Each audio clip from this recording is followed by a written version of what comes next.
Hello students, প্ৰথমতে কৈ লৈছো এই ভিডিওটো ইম্পৰ্টেন্ট হ'বলৈ গৈ আছে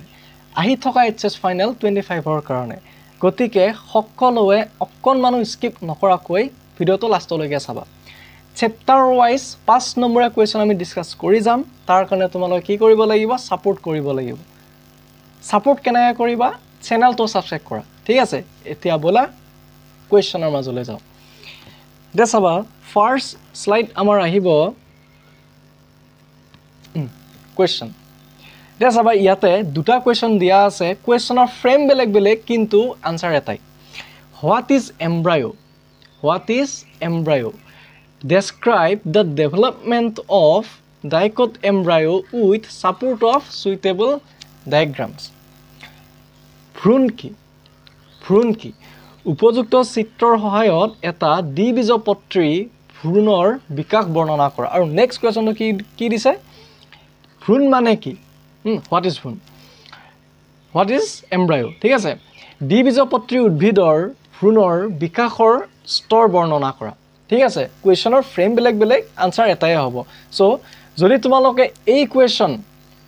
যদি এটো কোৱেশ্চন এক্সামত আহি যায় ন আৰু ইয়াত যেনেকৈ লিখা আছে তেনেকৈ যদি লিখা 5 নম্বৰ পাবাই পাবা আৰু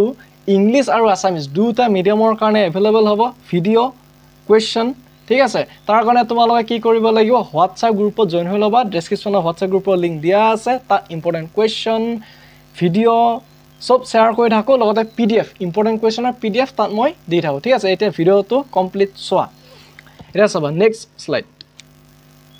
দা আনসাৰটো চোৱা এটা দ্বিবীজপত্ৰী বীজত কি থাকে এটা ভ্ৰূণ থাকে মানে এমব্ৰায়ো ভ্ৰূণ মানে এমব্ৰায়ো আৰু দুটা বীজপত্ৰ মানে কি কটিলিডন্স ঠিক আছে কটিলিডন্স থাকে ভ্ৰূণৰ দুটা অংশ থাকে ভ্ৰূণৰ কেইটা অংশ থাকে দুটা অংশ থাকে এটা অংশ কোৱা হয় ইপিকটাইল অৰ্থাৎ বীজপত্ৰাধিকাণ্ড আৰু আনটোক কোৱা হয় বীজপত্ৰাৱকাণ্ড অৰ্থাৎ হাইপোকটাইল ঠিক আছে বীজপত্ৰাধিকাণ্ডৰ শীৰ্ষভাগে ভাবিকাণ্ড অৰ্থাৎ প্লিউমুল আৰু বীজপত্ৰাৱকাণ্ডই ভাবিমূল সৃষ্টি কৰে ভ্ৰূণাণুটো প্ৰথমতে কি হয় প্ৰথমতে দুটা ভাগত বিভক্ত হয় ঠিক আছে আৰু দুটা ভাগত বিভক্ত হৈ কি কৰে দুটা কোষত পৰিণত হয় ঠিক আছে দুটা অপত্য কোষত পৰিণত হয় আৰু এই দুটা অপত্য কোষৰ ওপৰৰ কোষটো কি হয় জানে ওপৰৰ কোষটো ডিম্ব মূলৰ ফালে থাকে আৰু আনটো ডিম্ব ৰন্ধ্ৰৰ ফালে থাকে এটা থাকিব ডিম্ব মূলৰ ফালে অৰ্থাৎ ওপৰৰটো ঠিক আছে আৰু এটা থাকিব ডিম্বক ৰন্ধ্ৰৰ ফালে ওপৰৰ কোষটো শীৰ্ষ কোষ অৰ্থাৎ টাৰ্মিনাল শীৰ্ষ মানে টপ মিন্স টাৰ্মিনাল সেল আৰু তলৰ কোষটো কোৱা হয় বেসেল সেল অৰ্থাৎ ভূমিৰ কাৰণে বেসেল ঠিক আছে ভূমি কোষটো পথালিকৈ বিভক্ত হৈ এখাৰি কোষ সৃষ্টি কৰে এনে কোষক কোৱা হয় সাসপেন্সৰ মিন্স ভ্ৰূণধৰ ঠিক আছে ভ্ৰূণধৰ ভ্ৰূণ গঠনৰ সময়ত এই কোষবিলাকে ভ্ৰূণক কি কৰে খাদ্য পোষণ কৰে মানে এমব্ৰায়ক কি লাগিব খাদ্য লাগিব ঠিক আছে আৰু সৰবৰাহত সহায় কৰে ঠিক আছে সো এবাৰ চোৱা নেক্সট প্যাৰাগ্ৰাফ ভ্ৰূণধৰৰ মূৰৰ যি কোষটো ঠিক আছে যি কোষটো ডিম্বক ৰন্ধ্ৰৰ ফালে থাকে তাক কি বুলি কোৱা হয় হাইপোফাইসিস বোলা হাইপোফাইসিস ঠিক আছে এই আসামিছাটো একেই নাম হাইপোফাইসিস ঠিক আছে হাইপোফাইসিস বিভক্ত হৈ কি হয় শেষত ভাবিমূলৰ অৰ্থাৎ ৰেডিকুলাৰ অগ্ৰভাগ বিকাশ হয় এনেকৈ ভ্ৰূণাণুৰ ভূমিকোষৰ পৰা প্ৰথমতে ভ্ৰূণধৰ আৰু শেষত কি হ'ব ভ্ৰূণধৰ অগ্ৰকোষ ভাবিমূলৰ অগ্ৰভাগলৈ ৰূপান্তৰিত হয় আৰু ভাবিমূল সৃষ্টি হোৱাৰ পিছত কি হ'ব ভাবিমূল সৃষ্টি হোৱাৰ পিছত ভ্ৰূণধৰৰ কাম নথকাত ইয়াৰ কাম নথকা হৈছে তেতিয়া কি হৈ যাব নষ্ট হৈ যাব স্পইল হৈ যায় নেক্সট চাবা লাষ্ট প্যাৰাগ্ৰাফ শীৰ্ষ কোষ অৰ্থাৎ টাৰ্মিনাল সেল এতিয়া দীঘলে আৰু পথালিয়ে বিভক্ত হৈ 8টা অক্টেট ঠিক আছে 8টা অক্টেট কোষ সৃষ্টি কৰে অক্টেট সেল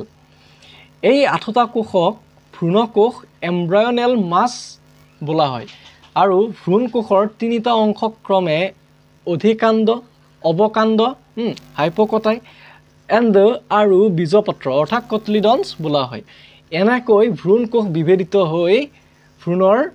কি হ'ব বিভিন্ন অংশসমূহ সৃষ্টি কৰিব ঠিক আছে এইখিনিয়ে আছিল সো এছামিজ মিডিয়ামৰ হৈ গ'ল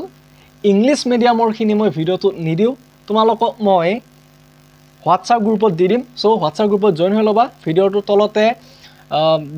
ডেসক্ৰিপচনৰ লিংক দিয়া আছে হোৱাটছআপ গ্ৰুপৰ তাত জয়েন হৈ লবা আছামিজ খিনিৰ পিডিএফ তো মই